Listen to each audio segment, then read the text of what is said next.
Well, I finally watched it. I finally watched Minions and Monstras. And how was this movie, you may ask? Well, you're about to find out. Let me start off with the Universal Studios logo. It starts out normal, and then it goes reversed. Goes all the way back to the very beginning.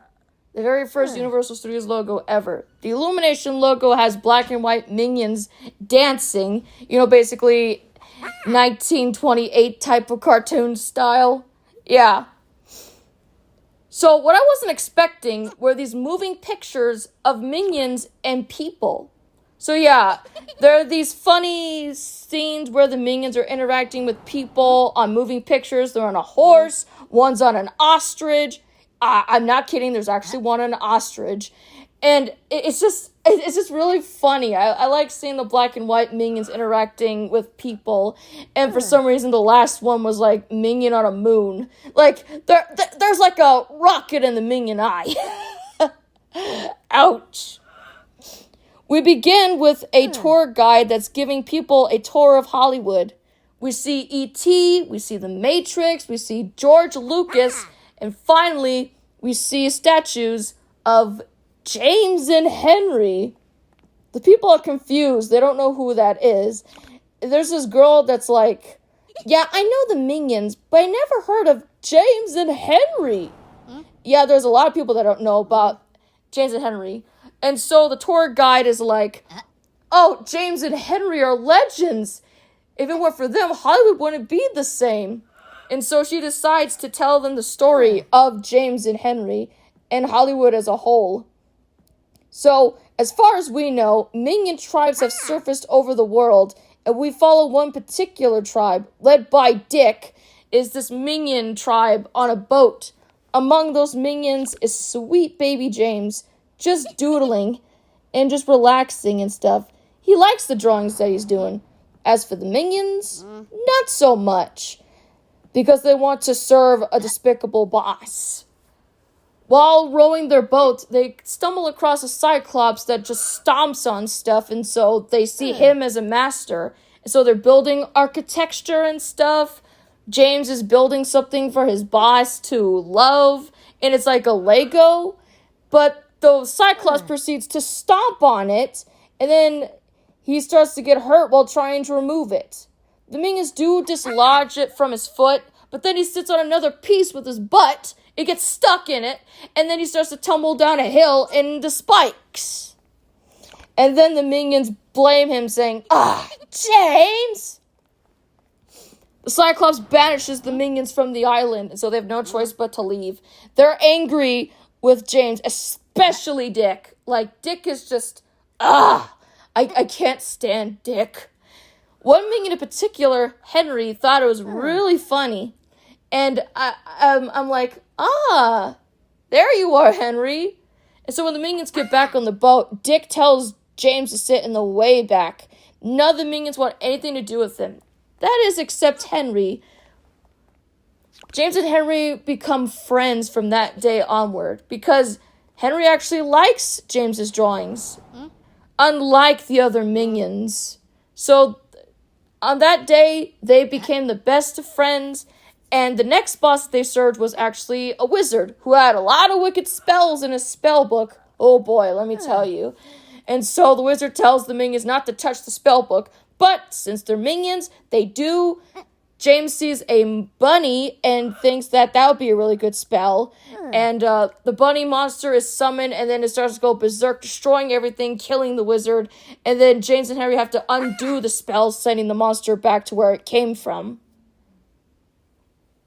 So yeah, damage is dealt, minions are injured, Dick is angry at James and Henry, and so the minions leave. However, there is one minion that's stuck in the rubble. Ed.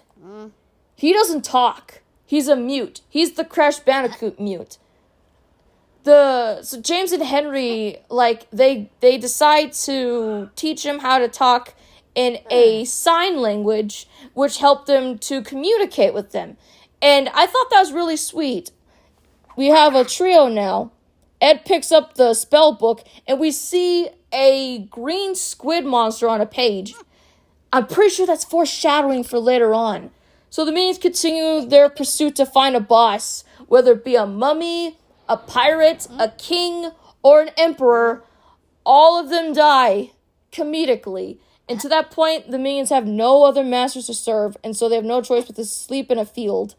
Dick, being Dick, doesn't want James and Henry to sleep with the other minions, and so he tells them to go sleep in the far, far end where there's like a rock. But it didn't really matter because James and Henry could actually just talk, hang out and stuff. James is showing his drawings to Henry. It's just really wholesome. It's really sweet. They oversleep, and then Dick gets mad at them. Like, seriously, Dick? Let them sleep.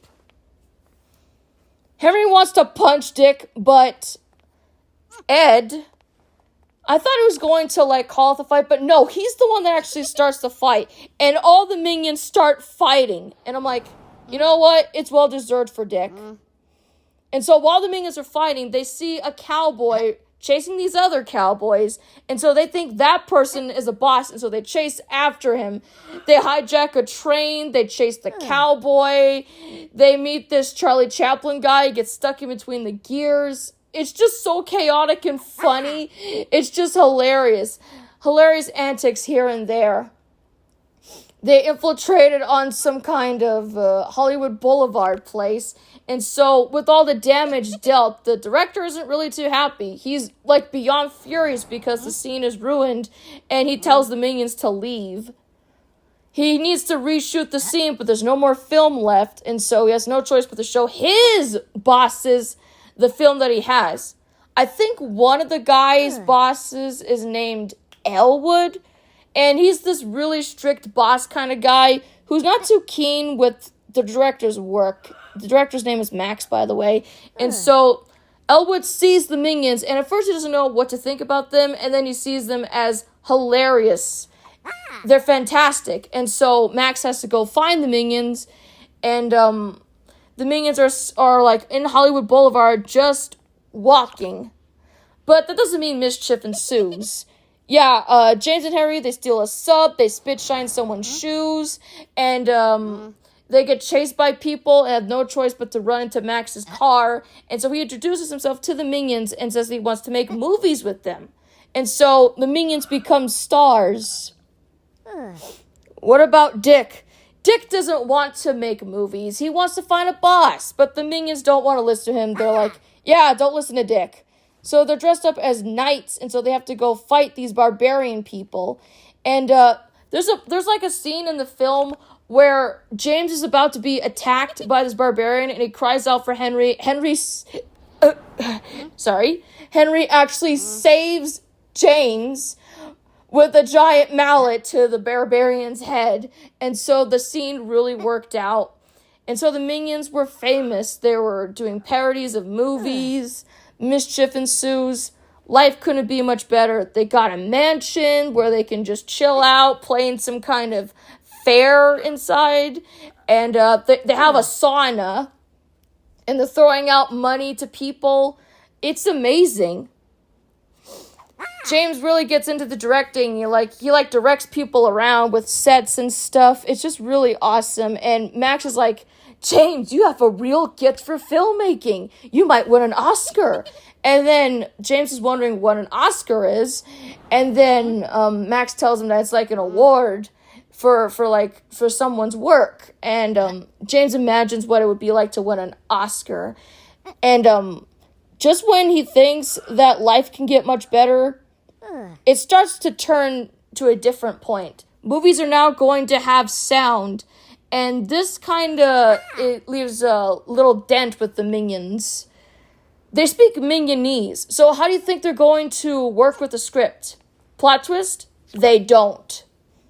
So after James does makeup with the woman, there's this filming scene where the woman enters an office where Henry or Humphrey is and does this kind of line to where you walk out of my life, you think you can come barging back? And she says get lost, you handsome bastard. And I'm like, oh my God, you actually said that in a Minions movie? Holy shit, Illumination didn't take drastic measures. They actually took risks with this movie to innovate. adding cussing to it. Wow, I was not expecting Illumination to do that. So Henry or Humphrey can't get the scene right. He goes, baby, piñata, carbonara, lasagna. And oh my gosh, it's funny that the Minions can't, they don't stay on script, but it is funny. For some reason, there's like a reference to Saving Private Ryan, well, Saving Private Minion, where this Minion is like dying, and instead of saying his line, he says, Chihuahua.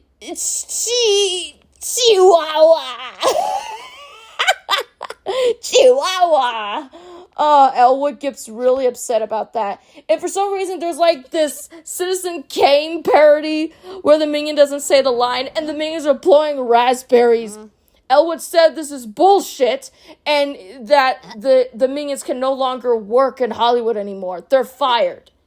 But James is like, he wants to win an Oscar. And then Elwood is like, James, you're never going to win an Oscar. Jeez. That's tough. So the Minions have no choice but to leave Hollywood. And James has a tearful goodbye with Max. The Minions have no choice but to leave. They can't go to their mansion. It's evicted. And so Dick has to lead charge to find a place for the Minions to stay in. And they find refuge in a abandoned house. At least he took really good care of the Minions while they're inside the building.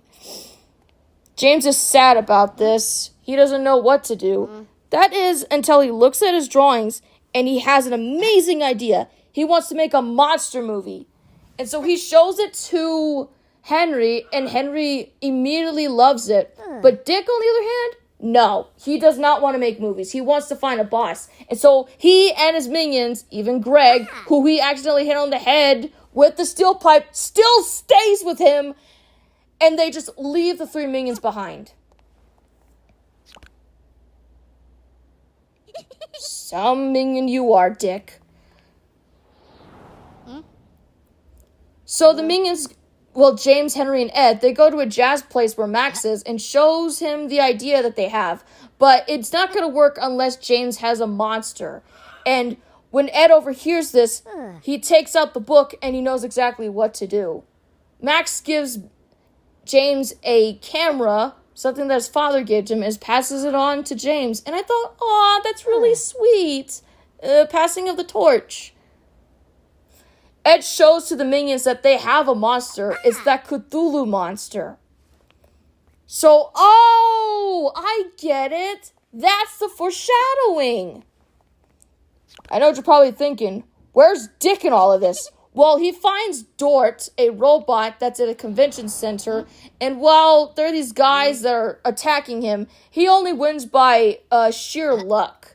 Dick thinks that this is the perfect boss for him and his Minions because apparently Dort wants to have an invasion of Earth and stuff, and the Minions follow him to his secret lair, which is basically just an apartment building with a guy named Floyd, who looks like Herb Overkill from Minions. Dick doesn't like that it's all standard and bland and stuff. It's just, okay.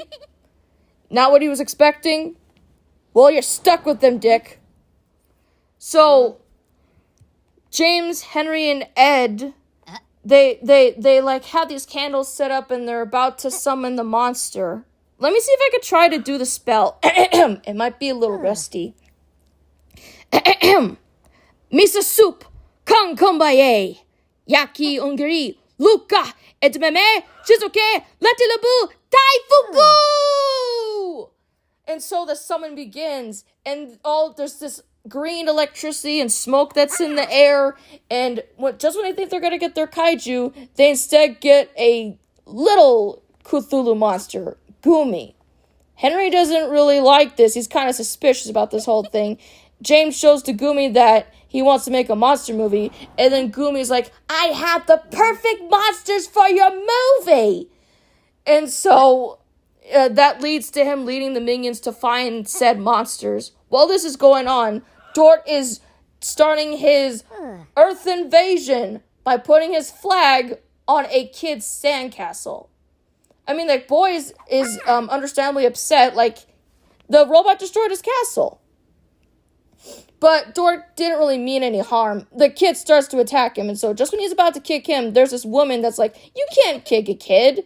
And then Dort's like, oh, he's the one who started it. You're right there. It was the boy's fault. It wasn't the robot.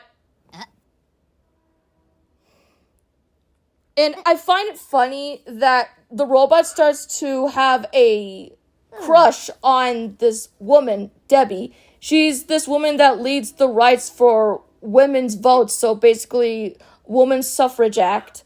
And so he decides to follow her, while Dick and his minions have to follow Dort. And instead of, like, chanting Dort, they instead say minionese to give women the vote or something like that. While this is going on, Gumi is leading the minions to where the monsters are. There's this sea otter that shows up and is terrified by a shark. And when the shark tries to eat the minions, Gumi scares it away. He leads them to the island where his monster friends are, Howard and Phillips. They're trapped in ice, and so he releases them. And they're about to eat the minions, but Gumi tells them, we are not going to destroy anyone nor eat anybody in this room. We are in the Hollywood business. And so the monsters are kind of weirded out by this, but then Gumi does a wink. Henry sees this, and I'm like, oh, I see it. I saw the wink. Henry knows what's going on, and he tells James not to trust these monsters. They're loco, they're crazy, but James wants to make his monster movie, and so he doesn't listen to Henry. He wants to make his monster movie, and so Henry just watches sadly as James walks away. And seriously, James, I can't believe you would do that to Henry. He's stuck with you for all this time, and this is how you repay him? Look, I get it. You want to make your monster movie, but I just wasn't really happy with James in that part. So yeah, the monsters are swimming to Hollywood, and then we see Dort and Debbie on a date. It's really, really wholesome and sweet. You know how I'm like with romance stuff and regular show? Well, let me tell you that this montage with Dort and Debbie has none of that shit. It's literally just a wholesome, loving date with minion shenanigans. I like the chemistry with these two. They really do deserve each other. I like Dort and Debbie. Even Dick is actually tolerating this and is actually being nice. He's still being, well, a dick, but at least he's being tolerable. So when the monsters make it to Hollywood, James tells him that he has an idea for a monster movie, that he wants this giant kaiju monster movie for destruction and terror. But the thing is, Henry is like, he's disappointed. Like, he's kicking a can, and I think he's really upset at James. James sees this, and then Gumi likes, like, all the decor and stuff, and he thinks it's a perfect scene for James's movie. And so, James tells, Gumi his idea for a movie. Like, he wants a kaiju movie with monsters, destruction, and terror, and then you got Gumi saying, James, you painted such a wonderful picture with your beautiful gibberish. Your movie's gonna be fantastic. Isn't it, guys? And then the monster's like, ugh, who cares about the movie? I just want to eat people and chase people and smush people with feet. Exactly. Smush. Howard gets it. And then James is like, huh? He's kind of putting two and two together. Gumi tells James that he's going to talk to his two friends outside.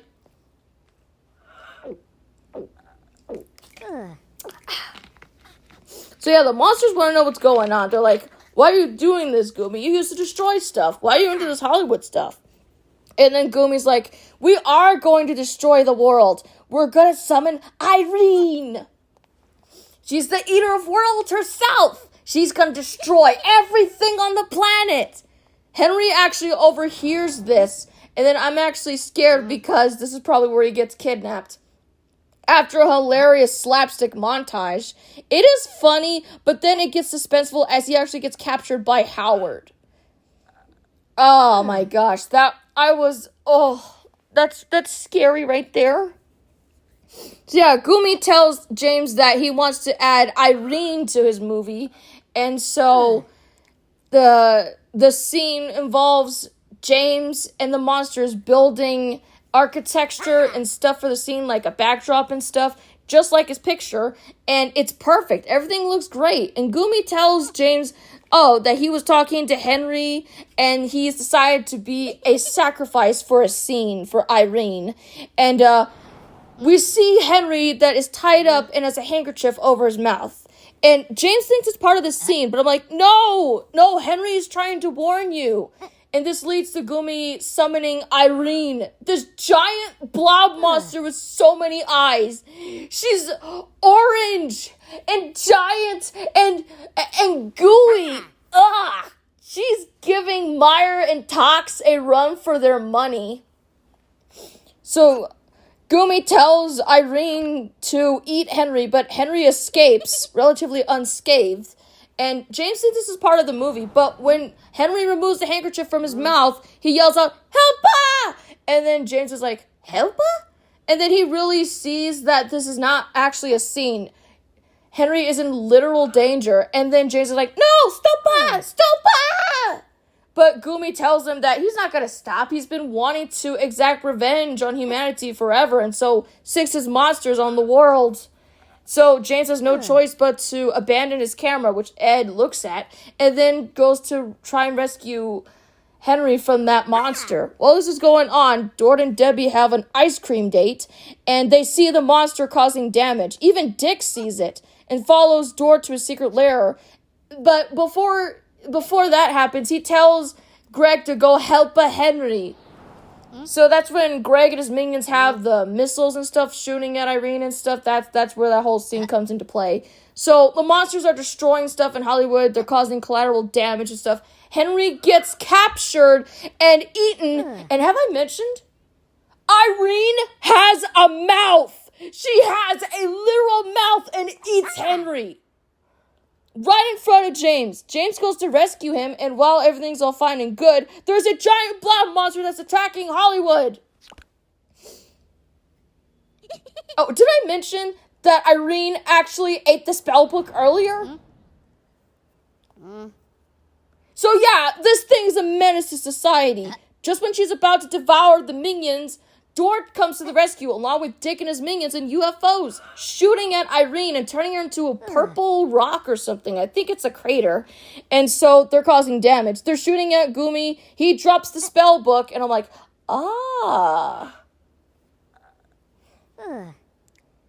So yeah, they're shooting at Irene, turning her into rock and stuff, and so this leads to a huge explosion after all that comedic antics going on.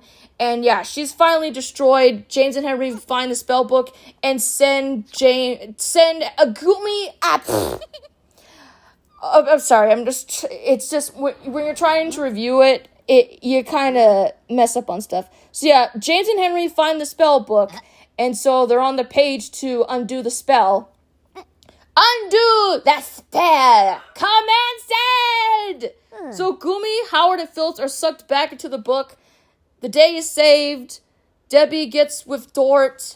Ed actually recorded the entire movie. James has a movie now, shows it to everybody. And I love it. I really love it. The movie is made. Everybody loves it. Henry gives James his Oscar that he rightfully deserved. And there's a group hug with all the minions, including Dick. And that was the story of James and Henry who changed Hollywood. Or was it? We hear James say, "Cut!" And it turns out that this whole Hollywood tour thing was actually the end credits for his movie. He needed an ending for his movie. And so we see everybody that was in the movie, from the Cyclops to Dort to Elwood and Max, the minions. I love that. We see Floyd and the Sea Otter Popoyu. And so the movie ends with James and Henry doing a fist bump, saying "Tapioca," and then Gumi just appears out of no one and says, "Credits!" And that's the end of the movie. Or is it? There's a post-credit scene. You know what I wasn't expecting? Kevin, Bob, and Stuart are in the movie, in the post-credits. They find the spell book, and they're doing spells. And it's hilarious. They actually found a way to put Kevin, Bob, and Stuart in this movie. Well, this is James's movie. He must have probably found them and decided to have them be part of the movie. So yeah, there is so many funny stuff that happened in the post-credits. Where do I start? Well, they find the book and they do spells and stuff. One thing that stuck out was there's like one that has Bob and Agnes summoning that bunny monster, and so it actually becomes good. And I'm like, oh, I like that. Me likey.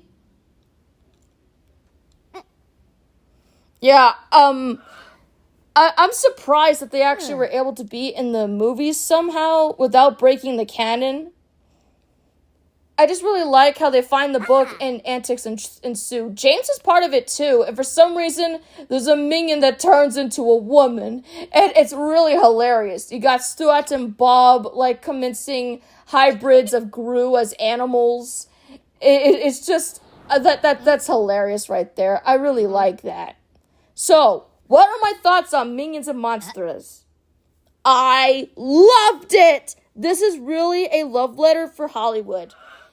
It had so many scenes where I didn't know where it was going to go. It was suspenseful. It was wholesome. It was sweet. I loved James. And Dick wasn't really that bad. Okay, he was bad at first. But he actually had development as a character. And unlike Mel, kept that development. He was even likable even at the end.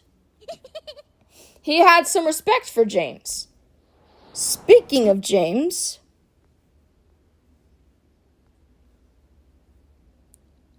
Oh, James!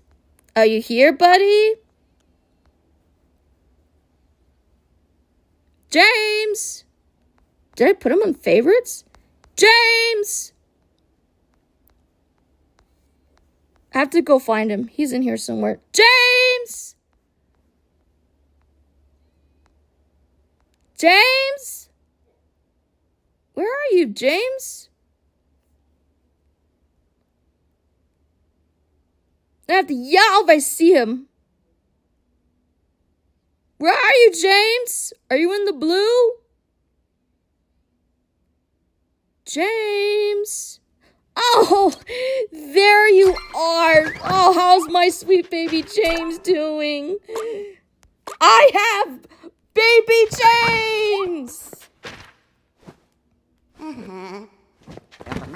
James! All right!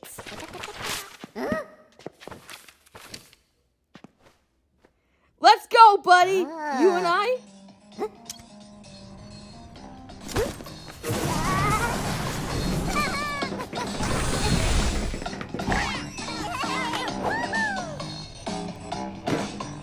What do I rate Minions and Monstras? 10 out of 10.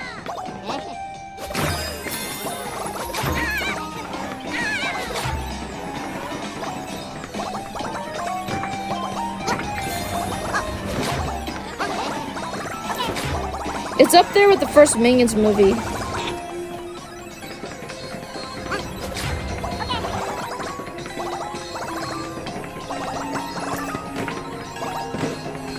Did you walk through that, James? Wow.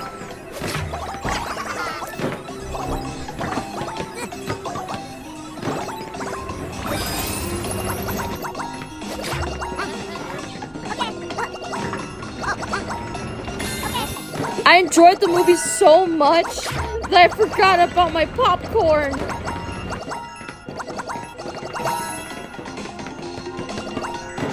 I got a popcorn bucket that had James and Henry on it.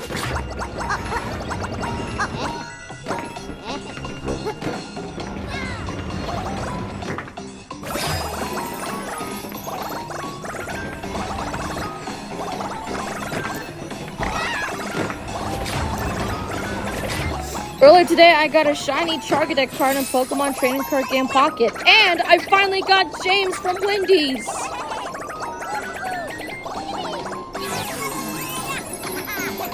So today was perfect!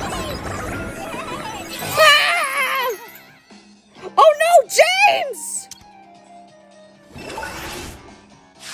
James, speak to me!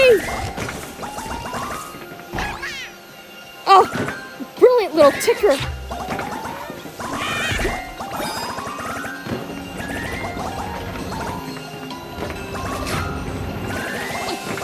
I just wanted to play a little bit of Minion Rush. So, yeah, there's no wasted potential in this movie. Everything was perfect.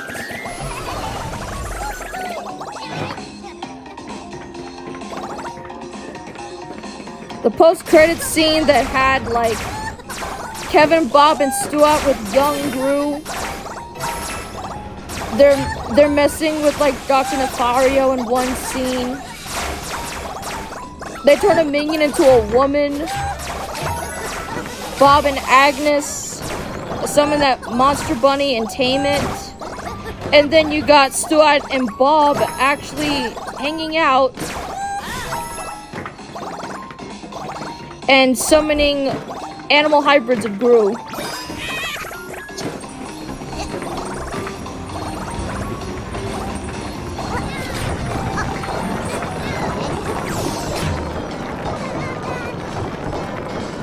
So yeah, I rate this 10 out of 10.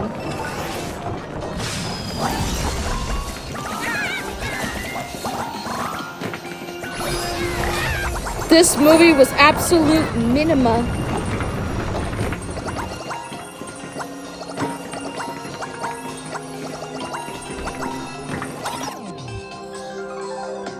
Did you watch the new Minions and Monstras? I heard it's the best Minions movie of the movies.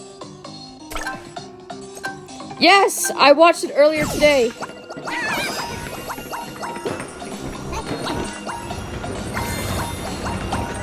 I wanted to play as James.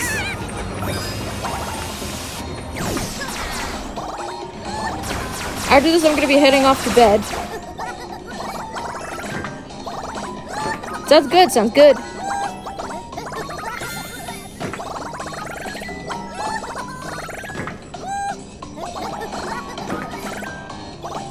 Wow, I finished Bob plus Jeremy yesterday, and I watched Minions and Monstras today.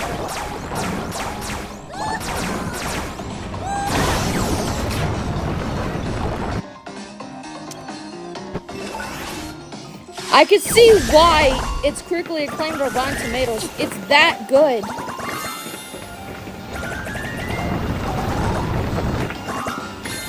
It's tied with the first Minions movie.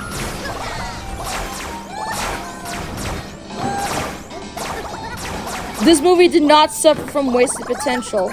Everything was great.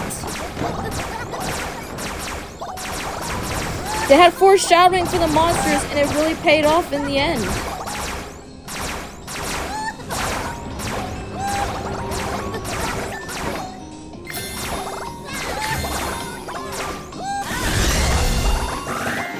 It felt good to see a movie on a Monday.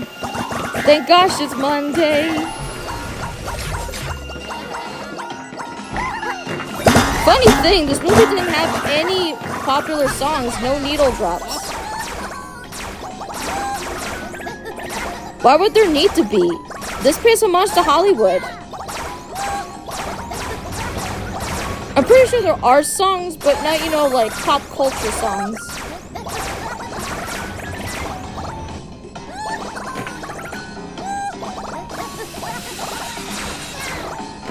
This movie really innovated illumination. This just shows what they can do with their talent.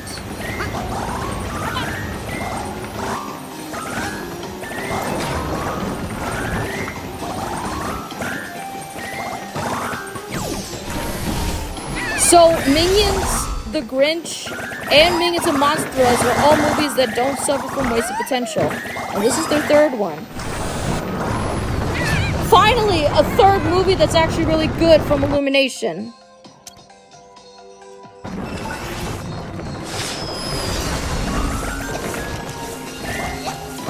Bravo, Illumination! I knew you could do it!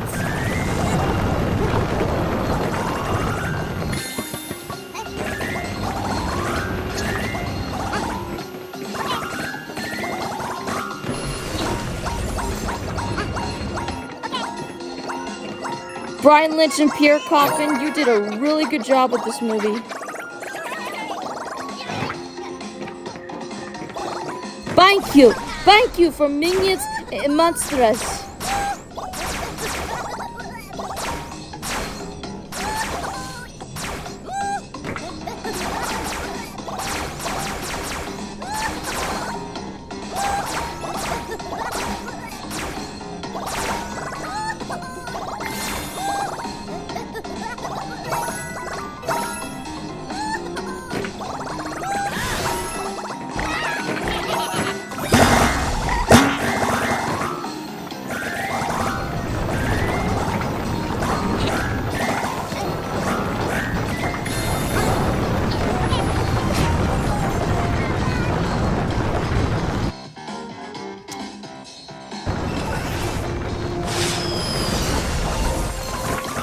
Make it to 100, James, if you can.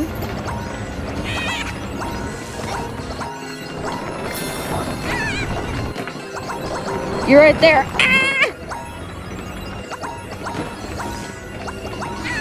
Ah! Look at you. Ah!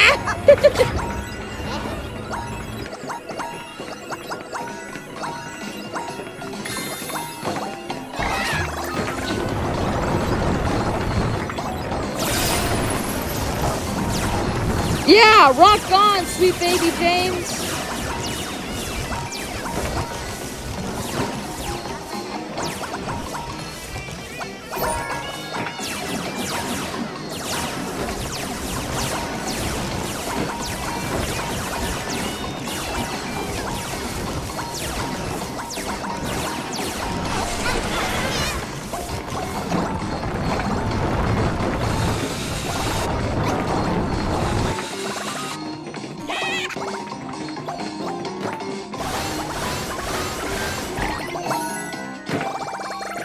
All right, James, I think that's good.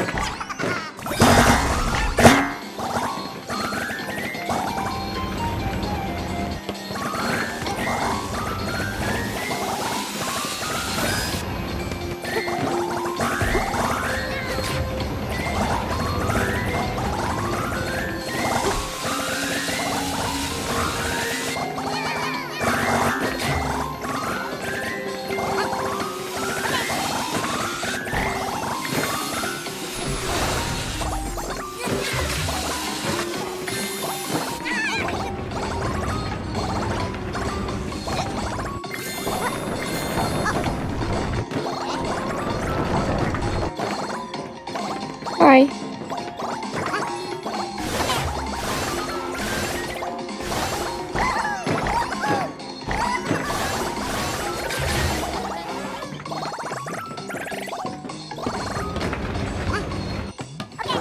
Why does that orange stuff remind me of Irene?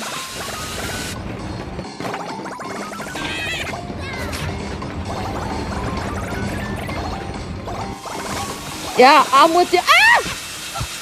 Are you okay?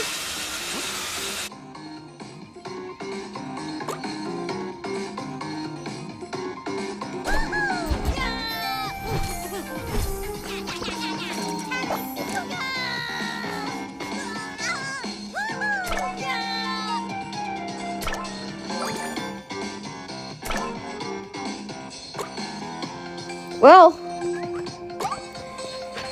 there's your minion rush.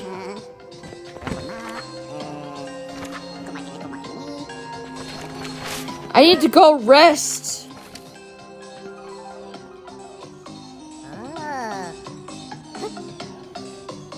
James, you're amazing. You're one of my favorite minions now. Sweet baby James.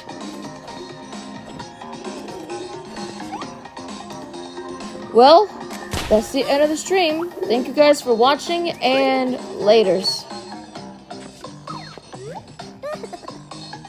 Ha! Tapioca!